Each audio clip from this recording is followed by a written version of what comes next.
নমস্কার বন্ধুরা, সবাইকে স্বাগত দেবমিতার হেসেলে। আশা করি আপনারা সবাই ভালো আছেন। আজকে নতুন একটা রেসিপি নিয়ে আপনাদের কাছে হাজির হয়েছি, এগ ভর্তা কারি। এই রেসিপিটি এমন একটি রেসিপি, বাড়িতে অল্প পরিমাণে ডিম থাকলেও খুব সহজে ঝটপট বানিয়ে নেওয়া যায়। এখানে আমি 4টে ডিম নিয়েছি। প্রথমে আমি ওভেনে কড়াইটা বসিয়ে দিয়েছি। এবার পরিমাণ মতো আমি জল দিয়ে দিচ্ছি। এরপর ডিমগুলোকে এই জলের মধ্যে দিয়ে দেব 10-15 মিনিটের জন্য, যাতে ডিমগুলো খুব ভালো মতো সেদ্ধ হয়ে যায়। ডিমগুলো সেদ্ধ হতে থাক। আবারও ওভেনে একটা কড়াই বসিয়ে নিয়েছি পরিমাণ মতো সর্ষের তেল দিয়ে। ফোড়নে দিলাম অল্প জিরে, একটা শুকনো লঙ্কা, একটু নেড়ে ছেড়ে নিলাম। এরপর গোটা রসুন দিয়ে দিলাম 7-8 কোয়া, দিয়ে হালকা নেড়ে চেড়ে রসুনগুলোকে একটু ভেজে নেব। তারপর এক বাটি ছোট ছোট একদম মিহি করে কাটা পেঁয়াজ নিয়ে নিয়েছি।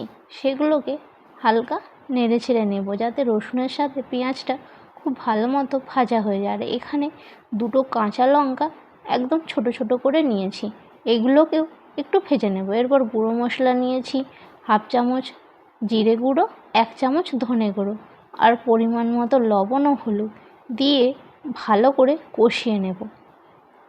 এরপর আমি একটা বড় সাইজের টমেটো গোল গোল করে কেটে রেখেছিলাম, সেটাকেও এর মধ্যে দিয়ে দেব। দিয়ে সব শুদ্ধকে ভালো করে কষিয়ে নেব, যত টাইম না টমেটোগুলো একবারে গলে যায়।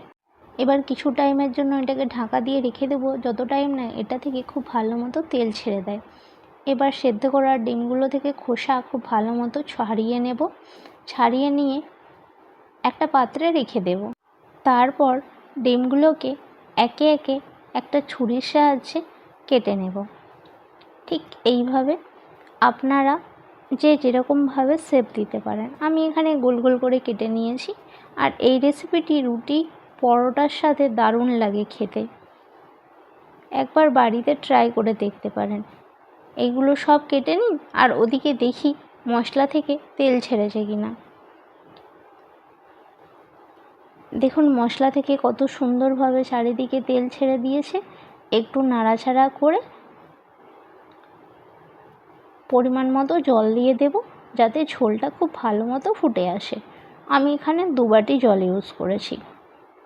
দিয়ে আবারও কিছু টাইমের জন্য ঢেকে রেখে দেব, যাতে ঝোলটা খুব ভালো মতো ফুটে যায়। দেখুন ঝোল খুব ভালো মতো ফুটে গেছে। এবার ওই যে ডিমগুলো কেটে রেখেছিলাম, এর মধ্যে সব ডিমগুলো দিয়ে দেব। দিয়ে আবারও নাড়াচাড়া করে কিছু টাইমের জন্য ডিমটাকে ফুটতে দেব। তারপর ওপর থেকে গরম মশলা ছড়িয়ে দেব, হালকা নাড়াচাড়া করে ঢেকে রেখে দেব। দিলেই তৈরি আমাদের এগ ভর্তা কারি। রেসিপিটি কেমন লাগলো অবশ্যই জানাবেন। আর আপনারাও ভালো থাকবেন, সুস্থ থাকবেন। আর ভালো লেগে থাকে যদি রেসিপিটি লাইক, কমেন্ট, শেয়ার ও সাবস্ক্রাইব করবেন আমার চ্যানেলটিকে। আর ফেসবুক থেকে ফলো করে দেবেন।